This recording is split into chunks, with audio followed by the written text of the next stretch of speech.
S, ಈ ವಿಶ್ವಕಪ್ ವಿಚಾರಕ್ಕೆ ಬರೋದಾದ್ರೆ ವಿಶ್ವಕಪ್ ಗೆಲ್ಲೋದಕ್ಕೆ ಪ್ಲೇಯರ್ಸ್ ಎಷ್ಟು ಕಾರಣ ಆದ್ರೂ ಅಷ್ಟೇ ಈ ದ್ರೋಣಾಚಾರ್ಯ ನಮ್ಮ ರಾಹುಲ್ ದ್ರಾವಿಡ್ ಅವರು ಕೂಡ ಬಹಳ ಪ್ರಮುಖ ಪಾತ್ರವನ್ನ ವಹಿಸಿದ್ದಾರೆ ಅಂದ್ರೂ ಕೂಡ ತಪ್ಪಾಗ್ಲಿಕ್ಕಿಲ್ಲ.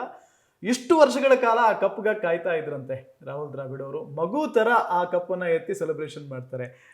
ನೀವು ಕೂಡ ರಾಹುಲ್ ದ್ರಾವಿಡ್ ಅವರನ್ನ ಬಹಳ ಹತ್ತಿರದಿಂದ ನೋಡಿರ್ತೀರಿ, ಏನ್ ಹೇಳ್ತೀರಿ ಅವ್ರ ಬಗ್ಗೆ? ಆ ತರ ಸೆಲೆಬ್ರೇಷನ್ ಯಾರು ನೋಡಿರ್ಲಿಲ್ಲ.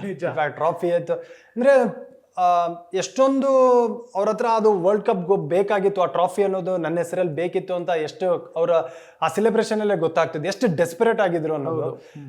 ಇಂಟರ್ನ್ಯಾಷನಲ್ ಕರಿಯರ್ ಇಷ್ಟೊಂದು ಕಾಂಟ್ರಿಬ್ಯೂಟ್ ಮಾಡಿದ್ಮೇಲೆ ವರ್ಲ್ಡ್ ಕಪ್ ಬರಲಿಲ್ಲ ಒಂದು ಕೊರತೆ ಕಾಣಿಸ್ತಾ ಇತ್ತು. ಆಮೇಲೆ ಯಾರ ಕೋಚ್ ಆದ ತಕ್ಷಣ ಅವ್ರಿಗಿರುವಂತ ಕ್ಯಾಲಿಬರ್ಗೆ state of Indian team coach ಆಗ್ಬೋದಾಗಿತ್ತು. ಬಟ್ ಆ ಒಂದು ವ್ಯಕ್ತಿ ಹಂಗಿರ್ಲಿಲ್ಲ. ಅಂಡರ್ 19 ಇಂದ ಬೆಳೆಸ್ಕೊಂಡೋದ್ರು. ಪ್ರಾಬ್ಲಿ ಹಂಗೆ ಯೋಚನೆ ಬರುತ್ತೆ, ಅಂಡರ್ 19 ಇಂದ ಅಲ್ಲಿರುವಂತ ಸೆಟ್ ಆಫ್ ಪ್ಲೇಯರ್ಸ್ ಈ ವರ್ಲ್ಡ್ ಕಪ್ ಟೀಮ್ ಅಲ್ಲಿ ಇದ್ದಿದ್ದು. 100%. ಸೊ ಹಂಗಿದ್ದಾಗ ಏನಾಗುತ್ತೆ ಅಂದ್ರೆ ಇವ್ರ ಸ್ಟ್ರೆಂತ್ ಏನು, ಇವ್ರ ವೀಕ್ನೆಸ್ ಏನು, ಅವ್ರ ಜೊತೆ ಏನಂತ ವಹಿವಾಟ, ಆ ಒಂದು ಕಂಬ್ರಾಡ್ರಿ ತುಂಬಾನೇ ಚೆನ್ನಾಗಿ ಬಂದಿತ್ತು. ಸೊ ಇದು ಬಹಳ ಒಂಥರ ಮಹತ್ವ ಇರುವಂತ. ಇನ್ ಮುಂದೆ ಪ್ರಾಬ್ಲಿ ಇಂಡಿಯನ್ ಟೀಮ್ ಕೋಚ್ ಆಗ್ತಾರೋ ಇಲ್ಲೋ ಗೊತ್ತಿಲ್ಲ, ಕಷ್ಟ ಇದೆ. ಬಟ್ ಇವರು ಮೋಸ್ಟ್ ಡಿಸರ್ವಿಂಗ್ ಅಂತ ಹೇಳ್ತೀವಿ. ಅಷ್ಟು ಕಾಮ್ ಆಗಿದ್ರು. ರೋಹಿತ್ ಶರ್ಮಾ ಮೊನ್ನೆ ಇಂಟರ್ವ್ಯೂಲ್ ಕೂಡ ಹೇಳಿದ್ದಾರೆ, 23 ವರ್ಲ್ಡ್ ಕಪ್ ಆದ್ಮೇಲೆ ನಾನು ಇನ್ ಮಾಡಲ್ಲ ಅಂತ ಹೇಳಿದ ತಕ್ಷಣ ರೋಹಿತ್ ಶರ್ಮಾ ಇನ್ಸಿಸ್ಟ್ ಮಾಡಿದ್ರು ನೀವು ಮಾಡ್ಲೇಬೇಕು ಅಂತ. ಅವ್ರಿಗೆ ಥ್ಯಾಂಕ್ಸ್ ಹೇಳಿದ್ದಾರೆ. ಸೊ ಅಲ್ಲಿ ಗೊತ್ತಾಗ್ತಾ ಇದೆ ಇವ್ರು ಮೂವ್ ಆನ್ ಆಗ್ತಾ ಇದ್ರು, ಪ್ಲೇಯರ್ಸ್ ಬಿಡ್ತಾ ಇಲ್ಲ ಅಂತಂದ್ರೆ ಇವ್ರ ಕಾಂಟ್ರಿಬ್ಯೂಷನ್ ಯಾವ ತರ ಇರುತ್ತೆ ಇಂಡಿಯನ್ ಕ್ರಿಕೆಟ್. ನಾವು ಬರೀ ರೋಹಿತ್ ಶರ್ಮಾ, ವಿರಾಟ್ ಕೊಹ್ಲಿ ಅಥವಾ ಇಂಡಿಯನ್ ಪ್ಲೇಯರ್ಸ್ ಆಡುವಂತ ಪ್ಲೇಯರ್ಸ್ ಕಾಂಟ್ರಿಬ್ಯೂಷನ್ ಕಣ್ಮುಂದೆ ಕಾಣುತ್ತೆ. ಬಟ್ ಬಿಹೈಂಡ್ ದ ಸೀನ್ಸ್ ಸಿಕ್ಕಾಪಟ್ಟೆ ಸುಮಾರು ದಿನ ನಿದ್ದೆಗೆಟ್ಟಿರ್ತಾರೆ ಈ ಪ್ಲಾನಿಂಗ್ಗೋಸ್ಕರ. ಅಲ್ಲಿರುವಂತ ಕೋರ್ ಕೋಚಿಂಗ್ ಗ್ರೂಪ್ ಏನಿದೆ ಎವ್ರಿ ಇನ್ಸ್ಟೆನ್ಸ್ ಪ್ಲಾನ್ ಮಾಡ್ತಾರೆ. ಇದು ಇಂಟರ್ನ್ಯಾಷನಲ್ ಕ್ರಿಕೆಟ್, ಒಂದು ಹುಡುಕೋಕ್ಕೂ ಸಿಕ್ಕಾಪಟ್ಟೆ ಜನದ ಒಂದು ಇದು ಇರುತ್ತೆ, ಅಲ್ಲಿ ಪ್ಲಾನಿಂಗ್ ಇರುತ್ತೆ, ಕಾಂಟ್ರಿಬ್ಯೂಷನ್ ಬಹಳ ಇರುತ್ತೆ. ಬಟ್ ರಾಹುಲ್ ಅವ್ರಿಗೆ ನಮ್ಮ ಕನ್ನಡದ ಕಣ್ಮಣಿ ಅಂತಂದ್ರೆ ವಾಲ್ಗೆ ಒಂದು ಇದು ಬೇಕಲ್ಲ, ಶೋ ಪೀಸ್ ತರ ಬೇಕಲ್ಲ, ಅದು ವರ್ಲ್ಡ್ ಕಪ್ ಗಿಂತ ಬೇಕಾಗಿರ್ಲಿಲ್ಲ. 100% ನಿಜ. ಜೊತೆಗೆ ರಾಹುಲ್ ದ್ರಾವಿಡ್ ಅವರ ಜಾಗವನ್ನ ತುಂಬೋದು ಅಷ್ಟು ಈಸಿನೂ ಅಲ್ಲ, ಅಂತ ಒಬ್ಬ ಕೋಚ್ ಸಿಗೋದು ಅಷ್ಟು ಈಸಿ ಅಲ್ಲ. ಈಗ ಕೋಚ್ ಹುಡುಕಾಟದಲ್ಲಿ BCCI ಇದೆ ಅಂತ ಕೇಳ್ಪಟ್ಟಿದೀವಿ. ಯಾರಾಗಬಹುದು, ಯಾರಾದ್ರೆ ಒಳ್ಳೇದು? ಆಲ್ರೆಡಿ ಅದೇ ಗೌತಮ್ ಗಂಭೀರ್ ಹೆಸರು ಓಡ್ತಾ ಇದೆ. ಸೊ ಎರಡು ಕಾಂಟ್ರಾಸ್ಟಿಂಗ್ ನೇಚರ್ ಇರುವಂತ ಕೋಚಸ್ ನೋಡ್ತೀವಿ. ರಾಹುಲ್ ದ್ರಾವಿಡ್ ಕಾಮ್ ಆಗಿರೋರು, ಗೌತಮ್ ಗಂಭೀರ್ ಅಗ್ರೆಸಿವ್ ಆಗಿರೋರು. ಬಟ್ ಇಬ್ರಿಗೂ ಇಂಟರ್ನ್ಯಾಷನಲ್ ಕರಿಯರ್ ಅವ್ರೇ ಅವ್ರದ ರೀತಿಯಲ್ಲಿ ಆಡಿ ಸಕ್ಸಸ್ ನ ಪಡ್ಕೊಂಡಿರೋಂಥವ್ರು. ಇವಾಗಿದ್ದಂತ ಕಲ್ಚರೇ ಬೇರೆ ಇರುತ್ತೆ. ಪ್ರಾಬ್ಲಿ ಗೌತಮ್ ಗಂಭೀರ್ ಬಂದ್ಮೇಲೆ ಅಪ್ರೋಚ್ ಮಾಡುವಂತ ಕಲ್ಚರೇ ಚೇಂಜ್ ಆಗುತ್ತೆ ಇಂಡಿಯನ್ ಟೀಮ್ಗೆ.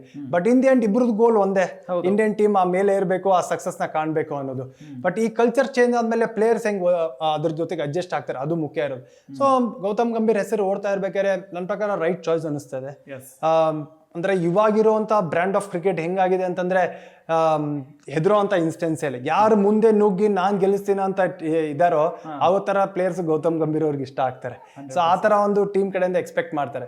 ಸೊ ಗೌತಮ್ ಗಂಭೀರ್ ಒಳ್ಳೆ ಚಾಯ್ಸ್ ಅನಿಸ್ತದೆ ಸೋ ಫಾರ್ ನೋಡ್ತಾ ಇತ್ತು ಅಂತಂದ್ರೆ. ಬಟ್ ರಿಯಲ್ ಚಾಲೆಂಜ್ ಇದೆ ಅವ್ರಿಗೆ. ಯಾಕಂದ್ರೆ ವರ್ಲ್ಡ್ ಕಪ್ ಗೆದ್ದಾದ್ಮೇಲೆ ಹೆಂಗ್ ಇಂಡಿಯನ್ ಟೀಮ್ ನ ಮುಂದೆ ತಗೊಂಡ್ ಹೋಗ್ತಾರೆ, ಬಹಳ ಎಕ್ಸ್ಪೆಕ್ಟೇಷನ್ಸ್, ಸೀನಿಯರ್ ಪ್ಲೇಯರ್ಸ್ ಇಲ್ಲ, T20 ಫಾರ್ಮ್ಯಾಟ್ ಅಲ್ಲಿ ಸೆಲೆಕ್ಷನ್ ಇಶ್ಯೂಸ್ ಸುಮಾರು ಇದೆ. ಬಟ್ ಇವ್ರು ರೈಟ್ ಕ್ಯಾಂಡಿಡೇಟ್ ಅಂತ ಚಾಯ್ಸ್ ಮಾಡಿದ್ಮೇಲೆ ನನ್ನ ಪ್ರಕಾರ ಆ ಒಂದು ರೆಸ್ಪಾನ್ಸಿಬಿಲಿಟಿ ಚೆನ್ನಾಗಿ ನಿಭಾಯಿಸ್ತಾರೆ ಅಂತ ಅನಿಸ್ತಾ ಇದೆ. ಈಗ ರೋಹಿತ್ ಶರ್ಮಾ ಅವರು T20 ಇಂದ ನಿವೃತ್ತಿ ಆಗಿದ್ದಾರೆ. ಈಗ ಏಕದಿನ ಮತ್ತು ಟೆಸ್ಟ್ ಕ್ಯಾಪ್ಟನ್ ಮಾತ್ರ ಆಗಿ ಮುಂದುವರಿತಾರೆ. ಅವರು ಎಷ್ಟು ವರ್ಷಗಳ ಕಾಲ ಮುಂದುವರಿಬಹುದು? ಜೊತೆಗೆ ಬಿಟ್ಕೊಟ್ಟು ಬೇರೆ ಯಾರಿಗಾದ್ರು ಕ್ಯಾಪ್ಟನ್ ನೀನ್ ಆಗಪ್ಪ ಅಂತ ಹೇಳಿ ಅವರು ಸೈಡ್ ಲೈನ್ ಆಗ್ತಾರ ಅಂತ? ಎಕ್ಸಾಕ್ಟ್ಲಿ 50 ಓವರ್ ನಂತರ ಶಾರ್ಟರ್ ಫಾರ್ಮ್ಯಾಟ್ ಅಲ್ಲಿ ಬಂದಾಗ ವೈಟ್ ಬಾಲ್ ಅಲ್ಲಿ Hardik Pandya right choice. 25 champions trophy ವರೆಗೂ ಆಡ್ತಾರೆ.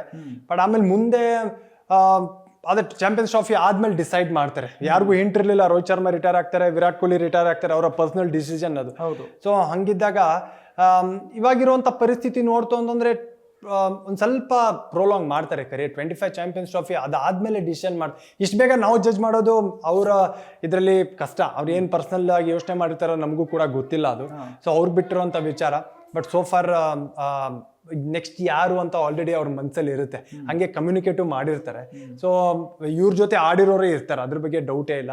ಸೊ ನನ್ನ ಪ್ರಕಾರ ರೈಟ್ ಕ್ಯಾಂಡಿಡೇಟ್ಗೆ ಈ ಒಂದು ಜವಾಬ್ದಾರಿನ ವಹಿಸಿ ಹೋಗ್ತಾರೆ ಅಂತ ಆ ನಂಬಿಕೆ ಇದ್ದೇ ಇದೆ. ಗ್ಯಾರಂಟಿ ನ್ಯೂಸ್, ಸುದ್ದಿ ಖಚಿತ, ನ್ಯಾಯ ನಿಶ್ಚಿತ.